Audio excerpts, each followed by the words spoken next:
YouTube channel महबूब mathematics study centre में आपका हार्दिक अभिनंदन है। आज क्लास 10th मैथमेटिक्स का हम चैप्टर 3 बताने जा रहे हैं और उस चैप्टर 3 का इम्पोर्टेंट यानी महत्वपूर्ण हम शर्तें बताएंगे और ये तीसरा चैप्टर का इम्पोर्टेंट टिप्स है यानी pair of linear equation in two variables से दो चर वाले रैखिक समीकरण युग्म का हम महत्वपूर्ण शर्तें बताने जा रहे हैं। ठीक है, तो आप इंपॉर्टेंट यानी महत्वपूर्ण शर्तें समझिए। इसमें है यह है कि दो चर वाले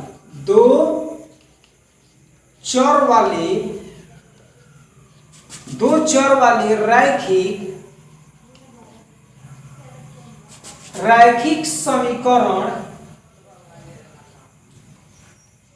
युग्म। ठीक है, तो दो चर वाले रैखिक समीकरण युग्म के हम महत्वपूर्ण शर्तें बताने जा रहे हैं। तो इसमें है सबसे पहले देखिए दो चर कह रहा है तो दो चर होना चाहिए और रैखिक समीकरण युग्म। ठीक, तो सबसे पहले यहां पर लिखते हैं हम ये दो चर वाले रैखिक समीकरण युग्म का स्टैंडर्ड फॉर्म। तो यहां होता है, लिखेंगे a1x प्लस b1y और हो जाएगा प्लस c1 अब बराबर हो जाएगा 0। यह हुआ इक्वेशन फर्स्ट। ठीक है, फिर उसके बाद में हो जाएगा a2x प्लस b2y और प्लस हो जाएगा c2 और बराबर हो जाएगा 0। यह हो जाएगा इक्वेशन सेकंड।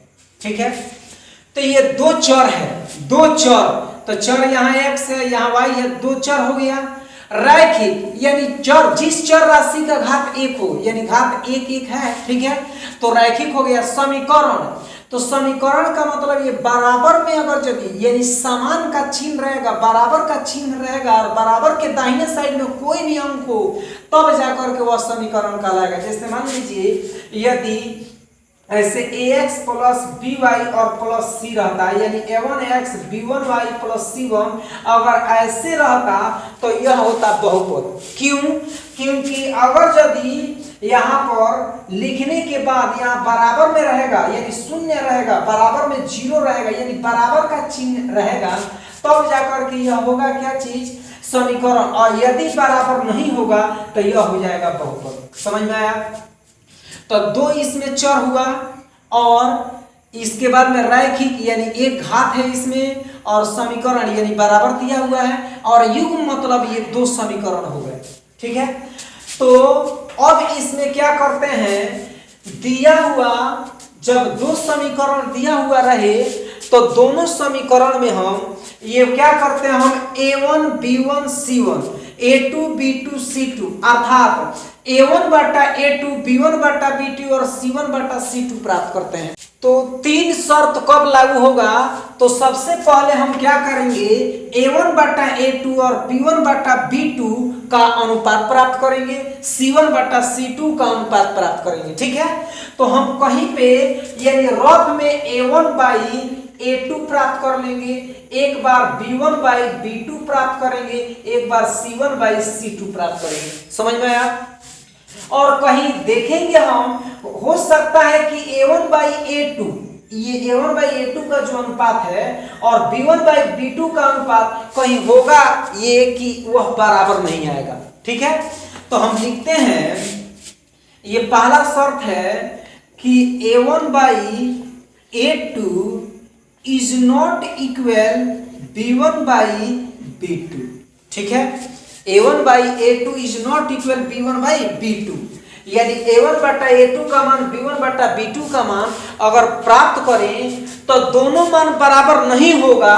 तो उस स्थिति में यह लिखेंगे कि दिए गए समीकरण युग्म का, लिखेंगे दिए गए समीकरण युग्म का। ठीक है, दिए गए समीकरण युग्म का केवल एक हल होगा, केवल एक हल होगा। ठीक है, दिए गए समीकरण युग्म का क्या होगा, केवल एक हल होगा। यानी केवल एक हल होगा तो क्या होगा, इसी को हम कहते हैं अद्वितीय हल होगा, अद्वितीय हल होगा। ठीक है, जब अद्वितीय हल होगा तो क्या होगा, तो जब हल हो जा रहा है, हल प्राप्त हो रहा है, तो यह संगत होगा। ठीक, a1/a2 is not equal b1/b2, तो दिए गए समीकरण युग्म का केवल एक हल होगा, यानी अद्वितीय हल होगा। जब हल होगा तो ये संगत होगा। तो संगत होगा तो क्या होगा, ये संगत होगा तो क्या होगा, तो वह अविरोधी होगा। क्या होगा, अविरोधी। ठीक है, अविरोधी होगा। जब अविरोधी होगा तो क्या होगा, अविरोधी होगा तो उस स्थिति में अविरोधी होने के फलस्वरूप ये दोनों रेखाएं, ये दो समीकरण हैं, ये दोनों समीकरण एक दूसरे को एक बिंदु पर प्रतिच्छेद करेंगे। ठीक है, तो प्रतिच्छेद करेगा, प्रतिच्छेद करेगा। समझ में आया?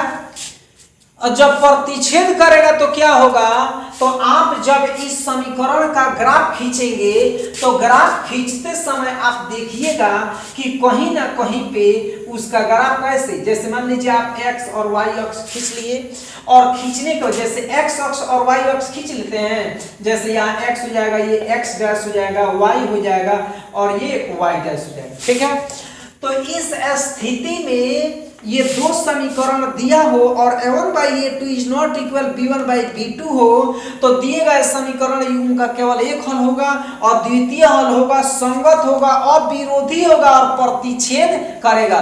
तो ये कैसे, तो होगा कि एक समीकरण ऐसे होगा तो दूसरा समीकरण ऐसे होगा, यहाँ पर प्रतिच्छेद किया। ठीक है, या कहीं पर कैसे भी, जैसे मान लीजिए इधर भी प्रतिच्छेद कर सकता है, जैसे एक समीकरण इधर से एक समीकरण इधर से। ठीक है, तो कहीं ना कहीं एक बिंदु पर क्या करेंगे, दो समीकरण खींचे ना तो कहीं ना कहीं एक बिंदु पर प्रतिच्छेद करेगा। समझ में आया? इसे आप नोट कर लीजिए या इसका स्क्रीनशॉट ले लीजिए। तो चलिए हम दूसरा मंत्र बताते हैं। ठीक है, पहला मंत्र हो गया तो हम दूसरा मंत्र बताते हैं। चलिए ध्यान दीजिए, देखिए आपको जहां पर दिक्कत हो तो आप वीडियो रोक रोक करके समझ करके बनाइए। ठीक है, और समझिए जहां पे प्रॉब्लम हो, अगर इतना समझाने के बावजूद भी यदि दिक्कत हो आपको तो मेरे कमेंट बॉक्स में कमेंट करके भी पूछ सकते हैं। ठीक है, अब ये हम प्राप्त करते हैं क्या, दूसरा शर्त ये है, जैसे मान लीजिए दूसरा आप बताने हम जा रहे हैं कि a1/a2 प्राप्त किए थे, अब b1/b2 ये दोनों बराबर नहीं आया था, लेकिन हो सकता है a1/a2 इज इक्वल b1/b2 हो और नॉट इक्वल c1/c2। यहां पर लिख देंगे नॉट इक्वल c1/c2। ठीक, तो इस स्थिति में यानी दो मान बराबर हो और एक मान बराबर नहीं हो, तो लिखेंगे हम कि दिए गए समीकरण युग्म का कोई हल नहीं होगा, कोई हल नहीं होगा। समझ में आया कि दिए गए समीकरण युग्म का कोई हल नहीं होगा। क्यों, मान लीजिए दो बराबर आ रहा है और एक बराबर नहीं आ रहा है, तीनों ये क्या होनी चाहिए, तीनों के तीनों में कुछ ये तुलना होना चाहिए। मान लीजिए एक उदाहरण के रूप में, जैसे दो व्यक्ति से खूब ये भरपूर एक दूसरे से चलता है और तीसरे व्यक्ति से नहीं अगर चलता है तो कोई बात नहीं बनेगा। या घर में अगर यदि तीन आदमी हो या तीन लड़के हों, दो लड़के गार्जियन का बात मान जाए और एक लड़का गार्जियन का बात नहीं माने, तो ये उस घर में कोई काम हो सकता है, आगे का वृद्धि होगा नहीं ना। तो इसीलिए यह a1/a2 is not equal b1/b2 a1/a2 is equal b1/b2 is not equal c1/c2, तो दिए गए समीकरण युग्म का कोई हल नहीं होगा। कोई हल नहीं होगा तो क्या होगा, ये असंगत होगा। क्या होगा, असंगत होगा। ठीक है, असंगत होगा तो क्या होगा, तो दिए गए समीकरण युग्म का असंगत होगा, तो दिए गए समीकरण युग्म ये क्या होंगे, दोनों एक दूसरे के विरोधी होंगे। असंगत होंगे तो यह एक दूसरे के विरोधी होगा। जब विरोधी होगा तो क्या होगा, यह दोनों समीकरण एक दूसरे के समानांतर होंगे। विरोधी होगा और एक दूसरे के क्या होगा, तो समांतर होगा।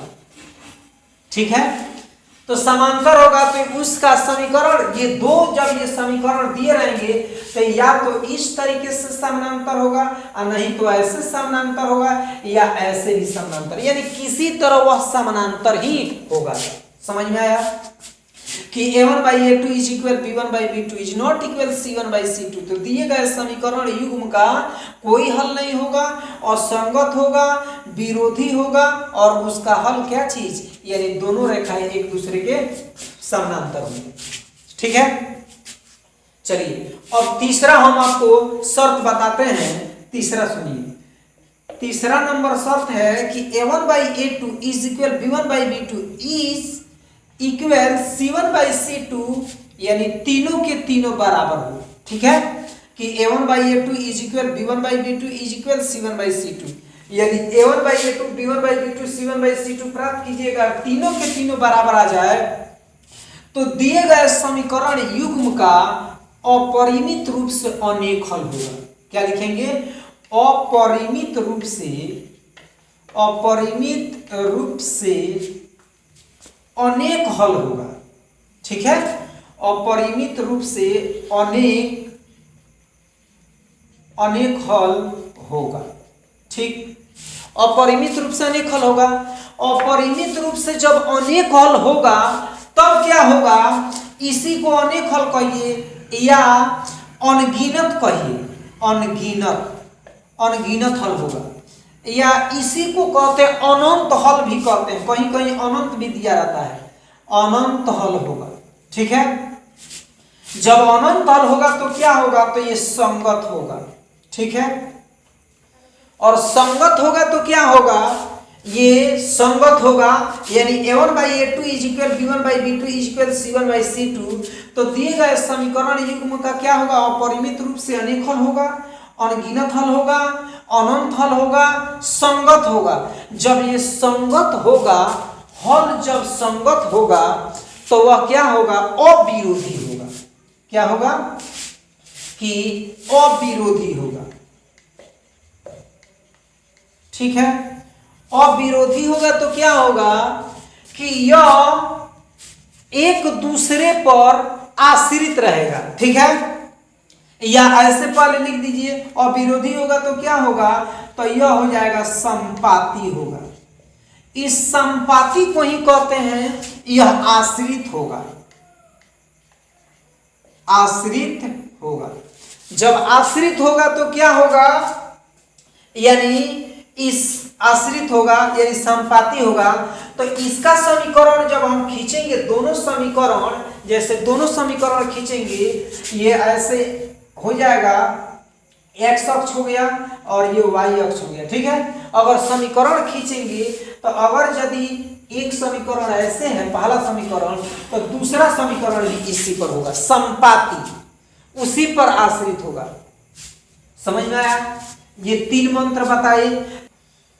उम्मीद करता हूं कि दो चर वाले रैखिक समीकरण युग्म के तीन महत्वपूर्ण तथ्य काफी समझ में आया होगा।